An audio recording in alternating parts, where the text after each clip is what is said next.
RM5,000 kalau kena crossbar. Yang berani dia seorang ni. Sebab profit aku seorang je besar. Satu crossbar berapa? $1,000. Satu crossbar $1,000. DTC 1 sen 700 speed boleh. Try yang pertama. Ni kalau kau nak join suku-suku macam ni, tekan bawah. Hai, tak. Sikit lagi. Berapa try? Tak. Bunyi pom pernah dengar bunyi pom? Mana budak-budak liga, budak-budak main bola setiap malam kan. Korang tak ada duit main kan. Habis duit je kan. Ini main kita orang. Kau main sepak je dapat duit. Main sepak tapi betting besar. Sekali betting RM5,000 pernah. Terima tak?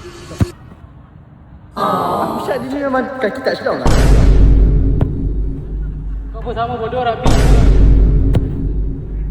Aku nak tunjuk kat kau. Player betul-betul boleh, tak perlu pakai kasut pun. Apa first grip Japan lah, Mizuno first grip lah. Tak, cakap je tak ada duit. Cakap je tak ada duit. Ni pun Zat belanja kat Japan. Tahu. Bukan tak ada duit, tak Kita perlu. tak suka striker. Satu Zat tak belanja. Tengok bola ada. Macam mana nak belanja dia rasa? Aku biasa on target. Tengok nombor 8 ni, Sobo Slide. Lah. Inilah yang sebenar, 10.